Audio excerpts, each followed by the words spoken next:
We just arrived here in Juan's place. By the way, this is a glamping site. And come on, let's check out yung dome tent natin. We're now here sa patio ng ating Wabi-Sabi Dome here in Juan's place.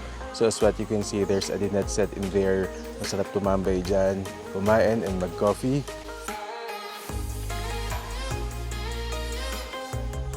And of course, the main attraction is the Wabi-Sabi Dome. Naka-check natin yung loob.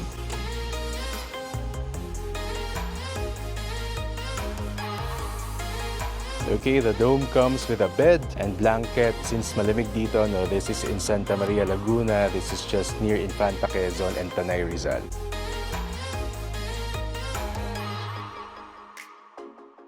And the dome also comes with an electric fan and there's a hangout area in there. So masarap lang tumambay din dyan.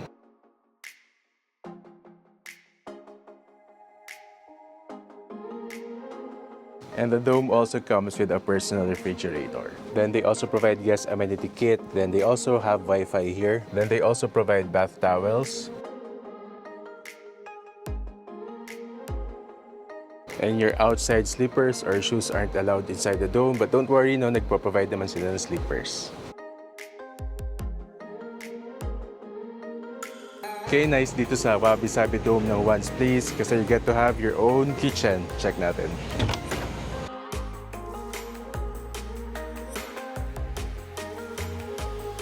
So may coffee cups dyan, may saucers, then may spoon and fork din. Ang maganda pa na they do have an electric kettle which is very important to us. Then meron ding complimentary coffee and tea. And there's also a chill area here.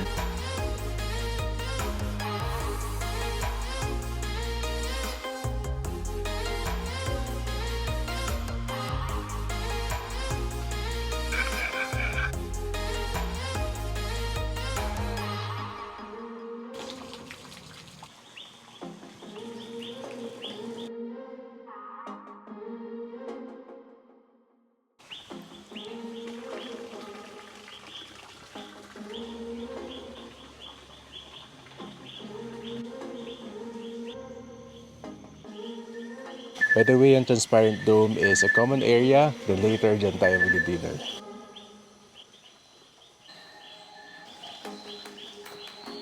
Time check, I guess it's 6:30 p.m. and here's our Wabi-Sabi Dome at night. Super nice. I forgot to mention pala kanina na meron ditong chess and may parang Jenga din.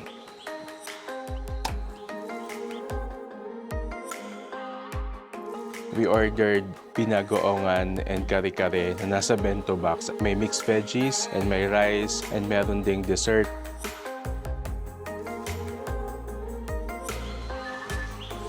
Time check, it's 9:30 p.m. and pakita ko lang it's 23 degrees Celsius dito and sa Tagaytay 23 degrees Celsius din. So imagine, Tagaytay feels din dito sa Juan's Place o baka mas malamig pa nga currently nandito tayo sa loob ng dome natin. Right after our dinner, binigyan tayo ng thermos ng brewed coffee. So ngayon, magkape muna tayo. So far, we're loving our stay here, specifically dito sa Wabi-Sabi Dome and dito sa deck. Masarap magkape. Unang-una, they have unlimited coffee here. At the same time, you will really feel you're up close to nature. Okay, it's 11 p.m. and before we sleep, I just want to say that so far, we love our stay here sa Juan's Place. Unang-una, when we checked in earlier, we were surprised kasi we were greeted by all the staff of Juan's Place. They're all very nice and they're all very accommodating. At the same time, tinur nila kami around the area and they anticipate kung ano yung kailangan ng guests. And another thing, we love the location of Juan's Place. We felt like we were in the middle of a rainforest. It's actually our second time to stay in a geodesic dome and we really loved our first experience sa Luan Glamping in Tanay. And this time, Juan's place did not disappoint. Paganda rin yung domes nila. At the same time, as what I've said, the location. We felt like we were in the middle of the rainforest, which makes this place unique. By the way, itong glamping site na to is Japanese-inspired. Yung names ng domes nila are Japanese. Like itong dome na pinagsastay natin ngayon is Wabi Sabi. And yung food nila, they serve it in a bento box. We really enjoyed our dinner earlier. Sobrang sarap ng pagkain nila dito. And if you're staying here, I highly recommend, huwag na kayo magdala ng food, order na lang kayo dun sa restaurant nila.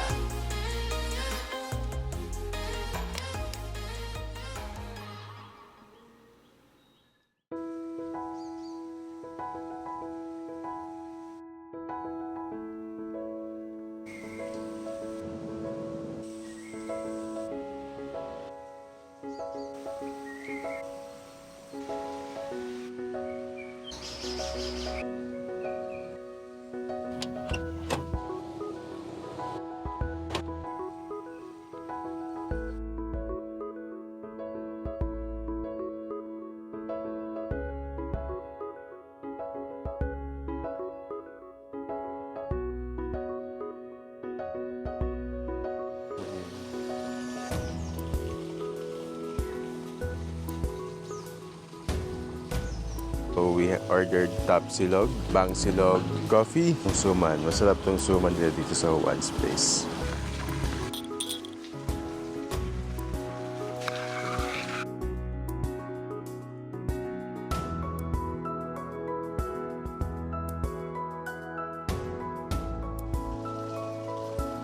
Okay, we're done with our breakfast and ika-tour ko kayo dito sa paligid ng Juan's place.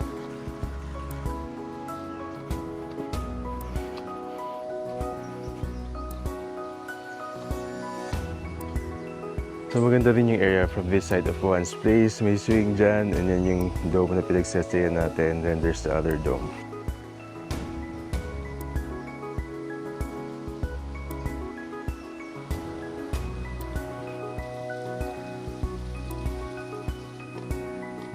I really love tong area ng Juan's place kasi you'll see luscious greens.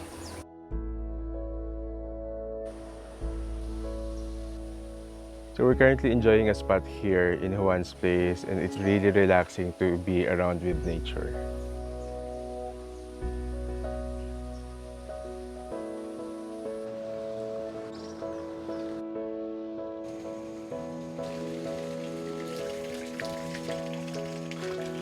They also have a swimming pool here with natural spring water.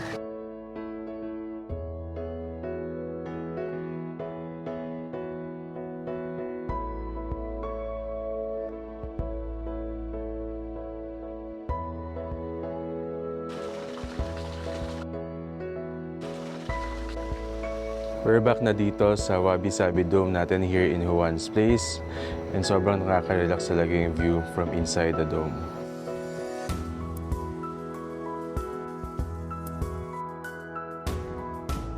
Okay, we're now here sa common area of Juan's place. So may dining table dito, pwede ka ditong kumain, and at the same time, pwede ka din ditong tumambay.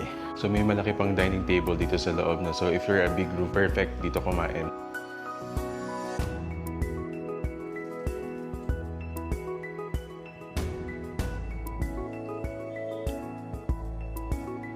For our lunch, we ordered chicken afritada, then may kasama ring veggies, may rice at may dessert din. Bistek Tagalog, galonggong, bigay ng owner, thank you so much po.